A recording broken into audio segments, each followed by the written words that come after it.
Okay, there's a 276 here. Long War 2 mod for XCOM 2 changes the game quite significantly from the vanilla based game.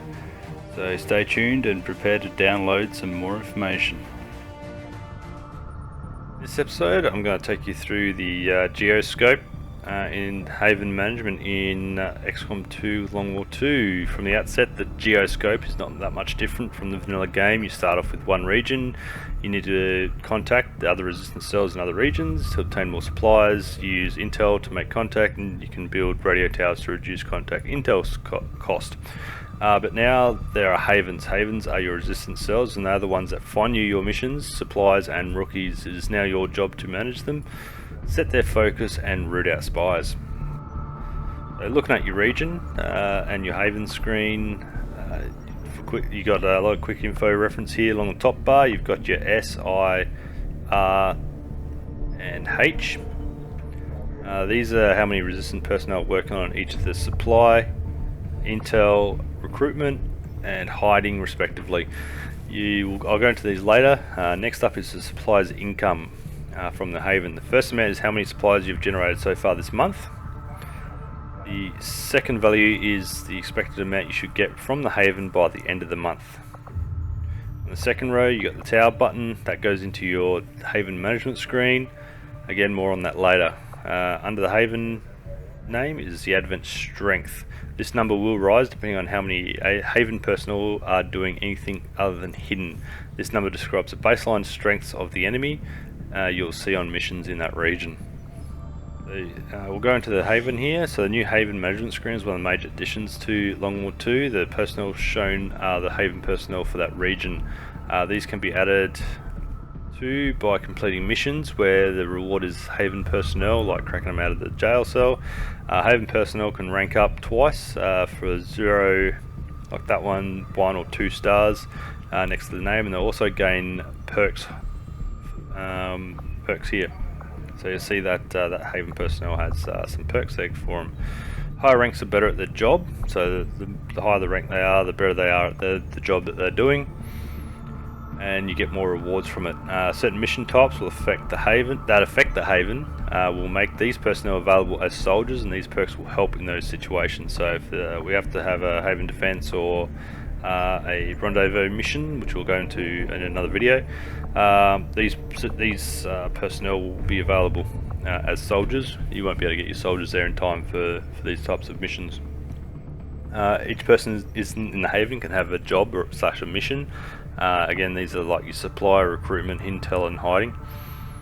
So next up we'll go into what each of them does. So the intel generates a small amount of intel, and this aids in the discovery of guerrilla ops missions. These missions are automatically always generated but remain hidden until discovered by the haven personnel.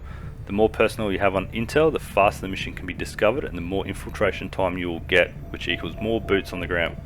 We'll go through infiltration in another video. Just once that's available, look for the pop up in the top right there.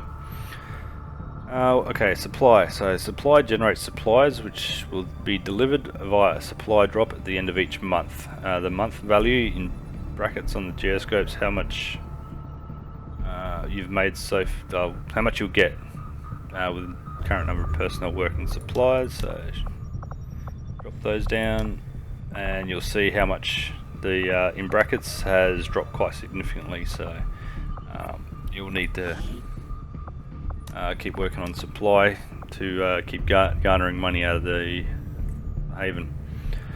When they're in recruitment, recruit allows you to recruit new haven personnel, soldiers, scientists and engineers. There is a higher chance of getting more haven personnel, less chance for soldiers and even less chance for scientists and engineers if the region is liberated. So you only get engineers and scientists if you've completely gotten rid of Advent and the aliens in that region. And hidden means the person is hidden and does not produce anything, but does reduce the Advent strength and less chance for haven raids. So if the Advent strength is quite high, you might want to drop them into hiding. That way you won't get any missions, anything here, you won't get any supply, you won't get anything in here. You'll just it'll reduce the amount of Advent strength. So Advent strength go into this region because there's resistance personnel doing stuff, recruitment and stuff like that, making themselves known in that region, so Advent will want to come in here and stop that work.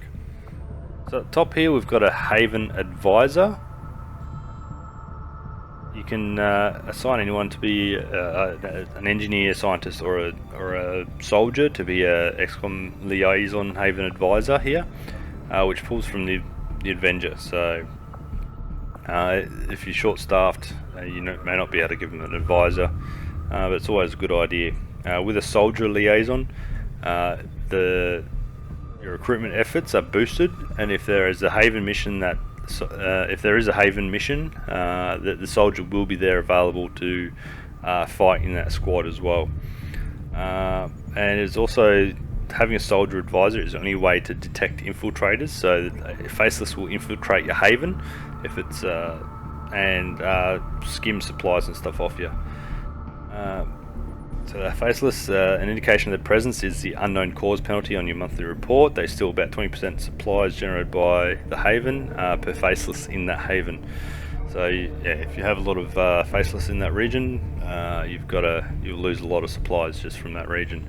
So to get that, you'll need this soldier liaison to rat them out and initiate the rendezvous mission to get rid of that Faceless.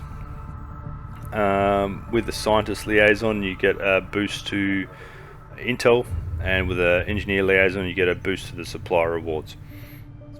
That's pretty much it. You can't root out a Faceless without a soldier as your Haven, so Haven Advisor. So if you've got nothing else to do, scan or whatever, or make contact wherever, scanning at the Haven itself will boost the boost the chance to detect a mission in that region. That just about wraps up majority of the Geoscope stuff. There is some stuff with Dark Events and the Avatar project, which I can't go into at the moment with this current save. If it becomes relevant, I'll go into that a bit later. I hope that was informative for you. There's got to be more episodes coming out on other aspects that Long War 2 changes for XCOM 2.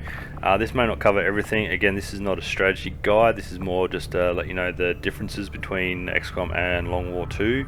There's quite a lot. Make sure you check me out on Facebook and Twitter. The links are down in the description. And make sure you subscribe to keep up to date with my latest episodes here. And if you're interested, I'm running a Long War 2 campaign. Go check that out on the panel on the right. Well, thanks for watching.